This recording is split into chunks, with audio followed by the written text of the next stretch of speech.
So, welcome back to Vetted, everyone, the show where we try to cut through the noise and get real about the technology shaping today's classrooms.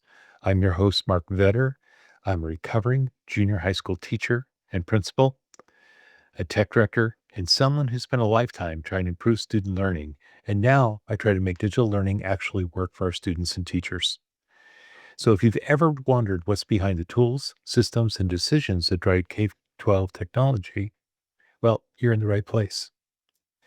So this year, Vetted continued its mission of exploring the fast evolving intersection of education, technology, and student safety. Across the last year, we dug into the systems and stories that define modern learning environments, from network infrastructure and cybersecurity to AI adoption, broadband access, and the realities of running one-to-one programs. So our goal is to demystify the tech. And throughout 2025, we sat down with CTOs, cybersecurity specialists, broadband advocates, and leaders who are building the future of K 12. Our conversations aren't theoretical, they're grounded in real challenges. We've talked about ransomware attacks, digital equity gaps, device lifecycle planning, and the pressure districts face to innovate responsibly. What makes this show different is our commitment to clarity over hype. We're not selling anything. We're trying to give you actionable, sustainable, and genuinely helpful information for schools and communities. So we're going to take a moment and look back at some of our highlights. We kicked off the year with a deep dive in student data privacy, exploring how districts can protect kids in an era of increasing digital threats. We then kind of moved in unpacking the rise of AI into the classrooms. Not just the excitement, but the guardrails that we really need to put in place to protect our students. We've spotlighted districts leading the way in broadband expansion, showing what's possible when communities prioritize access for all students. And of course, we've had conversations with tech leaders who've shared their candid stories about what's working and what's not. But as we look ahead to next year, we really need to discuss quality data. Data is the buzzword for 2026. And I want to spend some time on this topic because it is absolutely foundational to the future of education. Garbage in is garbage out. We've known that for years.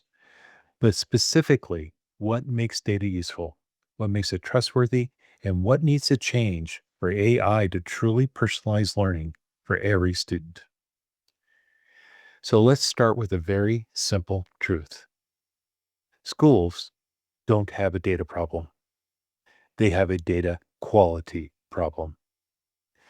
Districts collect mountains of information: attendance, assessments, behavior logs, device analytics, learning platform use, reading goals, IP goals, 405 goals, intervention notes. Most of it is really unusable because it's stored in silos. It's inconsistent in its formats. Much of it is entered manually. It's missing context, or simply, it's not aligned to any instructional purpose. So quality data in student learning has to have three characteristics. It has to be accurate. Close enough is not good enough.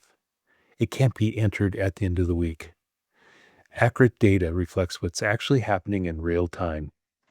And AI systems cannot correct for human guesswork. Student data needs to be contextual. Teachers are fabulous discussing the context around the learning, but not the data. A reading score means nothing without knowing the text complexity, the student's accommodations, and the testing environment. We need to understand the student's language background and the instructional strategies used leading up to assessment so that if we're going to really do interventions, are they making a difference? AI needs context to avoid making shallow or misleading recommendations. Context means that the information is connected to the student's personalized learning plan.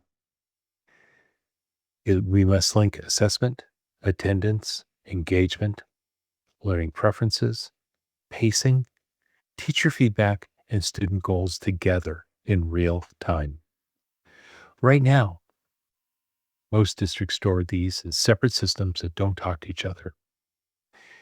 AI cannot personalize learning if it can't see the whole picture.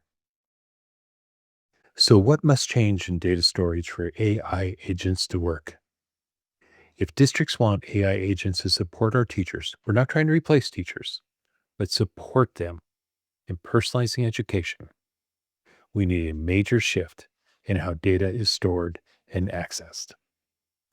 We need unified data models. Districts need a single, coherent data structure where every system speaks the same language. Think of it kind of almost as a universal translator for student information. It needs real time availability. AI can't personalize learning based upon last month's data or even last week's data. It needs live attendance, live assignment progress, live engagement signals, and live assessment results. This requires modern data pipelines, not old fashioned CSV uploads. We're going to need secure, role based access for AI agents. It is crucial that AI not have access to everything. It should have defined permissions, audit trails, encryption, and strict boundaries, just like any human staff member does. When I was an executive director for technology, I didn't have access to student data. It wasn't my role. I did not have regular need. So why should I have access? Just as there's a lot of data AI should not have access to. Then we have our great challenge, interoperability across vendors.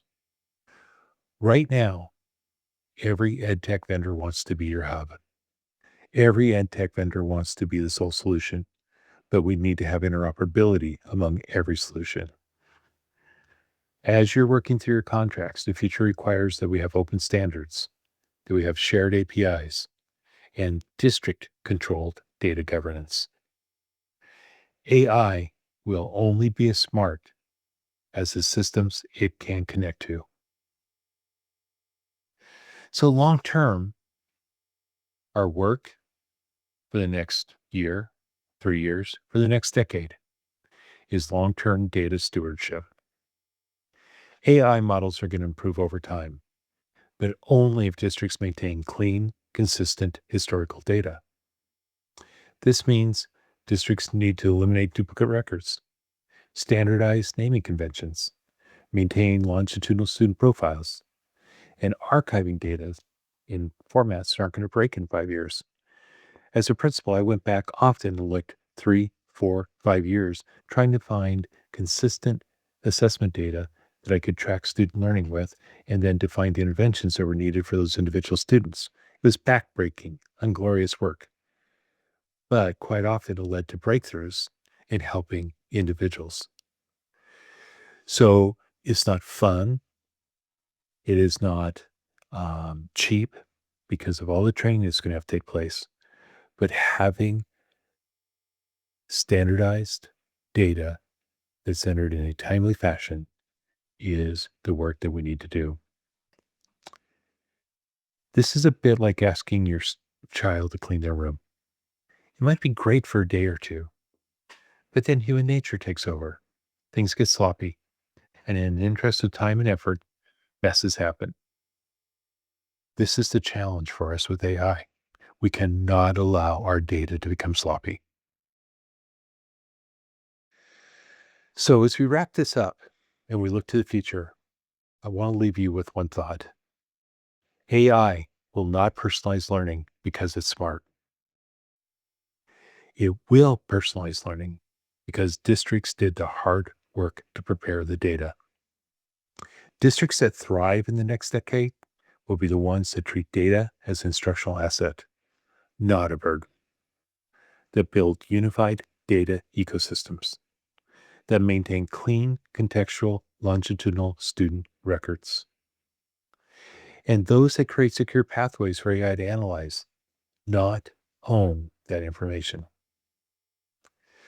When that happens, AI is going to be able to recommend interventions, of identify learning gaps early, personalize pacing, support multilingual learners, reduce teacher workload, and give every student a clearer path forward. But none of that can happen without the foundation. The future of personalized learning is not AI. It's the future of personalized learning is the data that AI depends on. So I'd love to thank you for joining me over the past year, and I hope to see you at ITEA in Boise. I'll be presenting on February 4th at 8 a.m., and we'll be discussing the next year, the next 3 years, the next 5 years of AI, our roles in getting things ready for our teachers. Then I'll be at NCCE February 26th, again discussing future of AI in education at 3 p.m. And finally, please join us from Micro K-12's Tech Fest East in Spokane. It's going to be held on April 23rd. Registration will be opening in January for this free event. You can check it out at Micro K-12's website. Here's to another year of asking better questions and building the systems that help us answer them.